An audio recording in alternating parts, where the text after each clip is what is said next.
halo, apa kabar Anda semua? Ini hari Sabtu akhir pekan, cuacanya cerah di tempat saya ini, nggak tahu di tempat Anda, tapi saya dengar juga tadi ada suara tonggerek di belakang sana di tempat Bung Rocky Gerung, artinya binatang-binatang itu apa ya, serangga ya saya kira termasuk ya. Itu pun juga bergembira menyambut. Ya, serangga, bunyi binatang hutan, tonggerek ada. Kan kedengaran ya? Tonggerek gitu. Ya. Mereka pun menyambut hari pagi ini dengan gembira. Tapi saya kira karena namanya tonggerek, dia nggak ngerti problem masyarakat, problem manusia, apalagi problem bangsa Indonesia. Nah, yang ngerti problem kita itu sekarang bukan orang Indonesia, sebetulnya juga nggak ngerti problemnya sendiri. Oke. Yang ngerti adalah justru jurnalis Cina yang menganggap bahwa Indonesia bahaya ada di dalam jebakan hutan. India maksud Anda? Sorry, jurnalis India tuh. Ya. Jadi kita sebenarnya diamat-amati oleh seluruh dunia tuh. Bahkan diberi peringatan, hati-hati tuh kebiasaan ngutang ke Cina itu. Walaupun kita tahu India juga lagi ketakutan karena dia gagal untuk berbaik-baik dengan Cina di dalam berbagai macam isu perdagangan tuh. Tapi kita ngerti betul bahwa ya ini hubungan juga dengan global politik. Begitu Afghanistan Taliban berkuasa, seluruh investasi India itu ditakutkan akan pindah ke Cina tuh, karena Cina lebih dulu bermesraan dengan Taliban daripada India. Jadi itu konteksnya tuh. Tapi penting India itu mengingatkan kita, karena India punya radar yang peka terhadap kelakuan rejim Cina itu. Nah ini sebetulnya yang mesti diperhatikan oleh para tonggerek di istana tuh. Kan dia punya konflik perbatasan yang cukup serius ya dengan Cina itu ya, berkali-kali sudah jadi konflik. Beberapa kali itu ada konflik di situ kan. Ya. Nah, tetapi satu hal saya kira soal utang, ketergantungan pemerintah kita terhadap Cina itu sekarang bukan hanya jadi concern di dalam negeri tapi juga concern di luar negeri. Dan kemarin itu Anda bersama teman-teman kan bicara soal itu juga ya, ketika launching atau apa itu namanya, perhimpunan menemukan kembali Indonesia kemarin. Maaf, ini ada bunyi kucing di belakang saya, ngeong-ngeong tuh. Dan ya ini kemarin memang kita launch bukan perhimpunan yang formal, tapi kesepakatan untuk menghasilkan ulang Indonesia tuh. Dan isu kemarin memang melihat hal yang ada di depan mata, sekaligus ada yang jauh di depan mata, itu harapan. Yang kita bisa lihat adalah soal harga PCR itu kan, harga COVID itu. Ya kan itu kita buka pos pengaduan, itu yang dimaksudkan oleh Saudara Ferry Yulianto. Jadi mereka yang resah dengan kasus PCR yang dianggap menguras rakyat, silakan mengadu dan Saudara Ferry akan membentuk timnya untuk yang meneruskan logika dari keputusan Mahkamah Konstitusi itu. Bahwa nggak ada yang kebal hukum, kan harusnya begitu. Apalagi ini baru mulai ribut-ribut soal harga PCR itu, yang bahkan ternyata harga keekonomian dunia itu bisa 90.000 kok, ngapain masih 300.000 kan. Nah yang bahaya adalah Presiden sebetulnya harus diasumsikan dia tahu dari awal bahwa harga itu yang 900.000 atau 1,5 juta itu betul-betul harga rampok. Kenapa Presiden diam? Ini yang disebut sebagai membiarkan kan, act of omission itu kan. Dan itu sebetulnya yang potensial untuk dipersoalkan. Dan Presiden bisa jatuh karena sebetulnya Presiden bisa jatuh hanya karena soal harga PCR yang nggak masuk akal kan. Tapi itu di negeri Wakanda tuh. Ya kalau di negeri beradab itu, tradisi Eropa misalnya, Swedia itu satu waktu Perdana Menterinya tuh jatuh hanya karena harga tomat itu nggak bisa dia pertahankan menurut janjinya tuh. Harga tomat naik 0,2 euro, pemerintahnya merasa malu lalu dijatuhkan oleh oposisi tuh. Tapi sekali lagi itu di Swedia, bukan di negara tonggerek. Ya. Swedia itu kira-kira dekat-dekat, kalau rimanya dekat dengan Wakanda gitu ya, dari Swedia ke Wakanda. Tapi kalau ke Indonesia juga rimanya pas juga itu, Bung Rocky. Iya. Swedia, Indonesia, Wakanda. Jadi kelihatannya publik memang resah, karena itu publik menyambut baik upaya untuk mempersoalkan harga PCR ini. Jadi memang dibuka posko pengaduan itu. Tapi sebetulnya harusnya ada semacam gugatan. Biasanya di luar negeri, di Wakanda itu, lawyer-lawyer yang pintar itu langsung menggugat istana. Lawyer istana sendiri bisa menggugat istana sebetulnya. Karena mereka malu, karena mereka kan konsultan hukumnya presiden kan. Jadi kita sebetulnya memulai satu tradisi, begitu ada isu publik, maka harusnya kekuasaan itu bereaksi lebih cepat daripada bereaksi lebih dulu sebelum rakyat buat pos pengaduan. Kan kalau presiden di hari pertama itu langsung bilang, iya sebetulnya masih bisa diturunkan lagi, maka nggak akan ada orang yang buka pos pengaduan. Jadi pos pengaduan itu adalah harapan rakyat bahwa kekuasaan bisa jujur di dalam membongkar mafia PCR ini.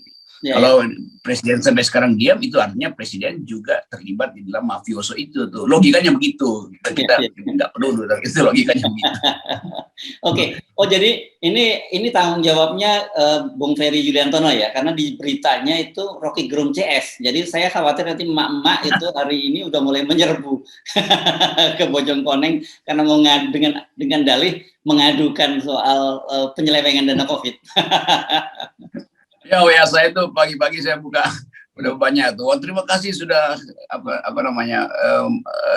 berinisiatif untuk buka posko pengaduan itu. Jadi Saudara Ferry yang memang Rocky dan CS, yaitu Ferry adalah kumsui saya, CS artinya kawan saya tuh. Jadi ya udah, Ferry yang mau lebih punya akses karena dia tetap masih DPP sebuah partai Gerindra. Jadi Gerindra seharusnya juga dorong proses pembuktian fraud ini, proses pembuktian kekacauan koordinasi harga PCR ini.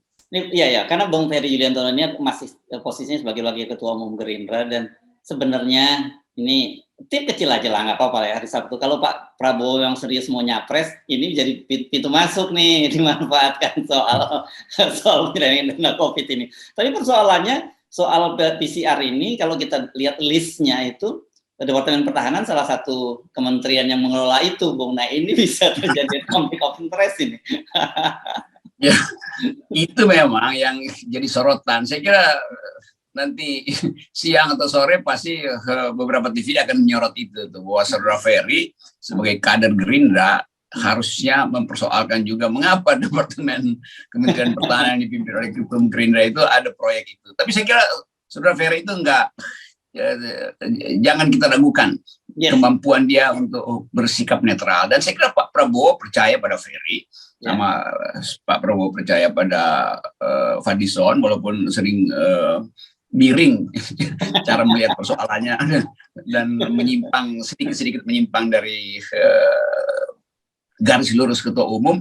Tapi tentu Pak Prabowo mengerti bahwa karena ada keluh kesah rakyat, maka Gerindra mesti mengambil alih isu ini. Dan kebetulan Ferry Yulianto adalah tokoh Gerindra yang memelopori posko pengaduan ini. Ya. Gitu. Ya, dan jangan lupa kita tidak boleh hanya fokus pada PCR, karena dana COVID itu banyak sekali ya, bukan hanya PCR tapi juga vaksin, pemulihan ekonomi dan sebagainya, ini ratusan triliun. Saya lupa angka persisnya. Tetapi memang PCR ini yang paling tampak di depan mata gitu ya. Jadi sebenarnya nggak perlu susah-susah kita mencarinya, ya kan? Itu berapa tarif sebelumnya, berapa sekarang tarifnya sekarang, dan bagaimana perbandingannya dengan data-data di luar negeri. Nah ini data-data ini kita tampilkan, ini ada data ini di Malaysia sekian berapa, di India berapa, banyaklah keberanian, dan kesimpulannya memang Indonesia itu paling mahal gitu. Jadi ini jelas ada moral hazard di situ. Ya, itu mumpungisme yang sebetulnya berbahaya karena memanfaatkan keadaan darurat untuk memeras rakyat, yang berkali-kali kita bicarakan tuh. Kalau harganya Malaysia 80.000 atau India sebetulnya cuma 80.000, Indonesia berapa yang paling gila itu 1,5 juta. Itu artinya ratusan persen. Tapi mungkin yang dimaksud dulu PCR itu dikasih harga 1 juta untuk 50 kali PCR itu. Jadi satu paket sebetulnya. Kalau begitu masih masuk akal. Jadi nanti juga akan ada keterangan dari juru bicara Istana. Oh enggak, itu paket seumur hidup sebetulnya PCR 1,5 juta. Ya, nah ini memang ada tanda-tanda mulai banyak muncul suara-suara kritis. Tadi meskipun kita tidak bisa lihat bahwa Bung Ferry Yuliantono itu representasi dari Gerindra, tetap saja posisinya sebagai wakil ketua umum itu menunjukkan bahwa ada suara kritis dari pendukung pemerintah. Nah ini ada suara lain juga, suara kritis dari pemerintah ini dari wakil ketua DPR dari Nasdem, Bung Rahmat Gobel. Ya, dia ini mulai mempersoalkan soal kereta api cepat. Nah tadi yang disinggung oleh jurnalis India tadi, yang diketawakan, bukan disinggung, ditertawakan oleh jurnalis India tadi, bahwa harusnya itu dibiarkan bisnis to bisnis sesuai dengan konsep semula. Jadi kata Rahmat Gobel, kalau soal soal yang lain-lain itu harus ditangani oleh pemerintah, duitnya harusnya APBN fokus ke penanganan pandemi, dan juga setidaknya dia menyebut infrastruktur dasar di ibu kota baru. Meskipun soal ibu kota baru ini kita perlu memberi catatan sendiri gitu ya, Bu Rocky. Saya kira itu pikiran bagus dari dalam, kan tetap Nasdem masih mendukung Jokowi, itu masih mendukung. Saya nggak tahu nanti siang apakah keterangan dari Rahmat Gobel itu akan di follow up oleh Ketua Umum Partai Nasdem tuh, Pak Surya Paloh tuh. Tapi saya lihat itu sebagai sinyal bahwa Nasdem itu mengambil jarak dari kekuasaan tuh, karena dia melihat rasionalitas kalkulasi ekonomi di dalam perhitungan kabinet. Yang lebih penting lagi adalah kemampuan kita untuk betul-betul memilih sebetulnya mana yang strategis. Jangan setiap hal yang disebut strategis langsung diputuskan oleh presiden dan tanpa ada konsultasi publik. Paling nggak konsultan ekonom-ekonom publik yang betul-betul paham tentang keadaan itu. Jadi sekali lagi sangat bagus sebetulnya kalau semua tokoh itu bicara. Rahmat Gobel pasti dia adalah tokoh yang mengerti kalkulasi ekonomi, dan itu pasti suara kritis dari dalam Nasdem. Walaupun dia mantan, dulu dia Golkar kan, ya, Rahmat Gobel. Mantan menteri tapi dia mantan menteri. Ya. Iya. Nah itu sebetulnya. Jadi kita ingin agar supaya PDIP misalnya bicara aja kan. Karena ini memang hal yang akan dipertaruhkan di dalam pemilu nanti itu.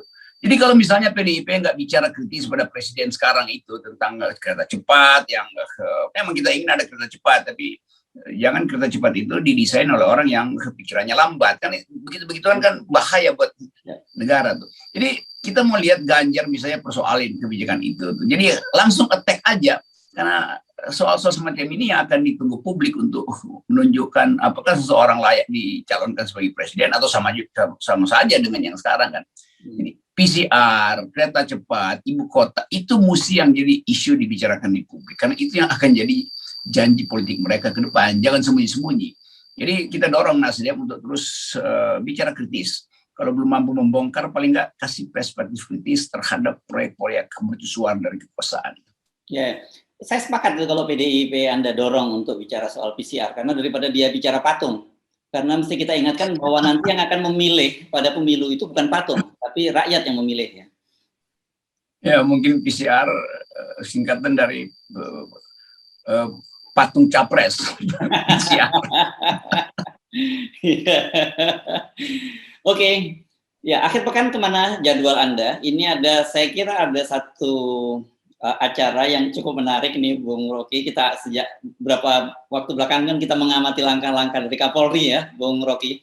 Hari ini lomba mural, moral bertemakan kritik, yang akan dilakukan di hadapan Kapolri Jenderal Listio Sigit Prabowo di lapangan Bayangkara Mabes Polri. Ini menarik juga, kita mau tahu seperti apa moral yang dilahirkan oleh masyarakat di depan Kapolri dan bagaimana reaksi dari polisi dan Kapolri gitu ya. Nah, tapi yang paling penting bagi kita adalah satu, ini tradisi bagus, tetapi yang paling penting bukan hanya sekedar lip service atau sekedar public relation, harus ada langkah-langkah yang lebih lanjut. Ya, langkah lebih lanjut, saya berharap mural ini juga dikaitkan dengan mural harga PCR itu, supaya supaya posko pengaduan juga bisa berlokasi di kantor-kantor kepolisian kan. Jadi saya ingin Pak Sigit yang sedang berupaya keras untuk memulihkan citra polisi, pasti beliau juga mendeteksi keresahan rakyat soal harga PCR. Jadi alangkah baiknya kalau ada posko mural, juga ada posko pengaduan PCR di kantor-kantor kepolisian, supaya diinstruksikan bahwa pengaduan rakyat itu adalah keprihatinan Kapolri gitu. Ini juga usul proposal aja. Saya jadi teringat ini memang waktu itu kan ketika kita pernah juga melihat ada sebuah mural, jangan persoalkan muralku, tapi persoalkan moralmu. Itu jauh lebih penting. Saya kira itu tema kita dalam mengevaluasi 2 tahun kepemimpinan Pak Jokowi itu. Semua orang bicara tentang data, padahal sebetulnya yang mesti evaluasi adalah tadi integritas, moral, kematangan etik di dalam kabinet. Yang sekarang compang-camping, karena semua menteri sekedar berpikir bagaimana supaya tidak di-reshuffle. Padahal sebetulnya rakyat ingin semuanya di-reshuffle, sekaligus presidennya di-reshuffle. Ya. Oke, Bung Rocky, terima kasih. Oh ya, jangan lupa saya sempat membuka ini dengan cuaca yang cerah, juga suara tonggerek di belakang Bung Rocky, saya sebagai backsound. Tapi ternyata saya baca peringatan data di BMKG hari ini diperkirakan Sabtu dan Ahad nanti di Jakarta itu berpotensi hujan besar dan juga banjir. Ini saya kira untuk warga Jakarta perlu kita ingatkan, siap-siap sebelum banjir tiba, udah mulai disiapkan gitu juga. Kita sama seperti kita mengingatkan bangsa Indonesia, siap-siap sebelum bencana hutang Cina tiba, kita juga harus bersiap. Ya betul, tapi ada sebagian warga Jakarta yang menginginkan banjir tiba di Jakarta supaya Anies bisa dibully lagi. Berat. Oke. Terima kasih Bung Rocky. Mantap, siap.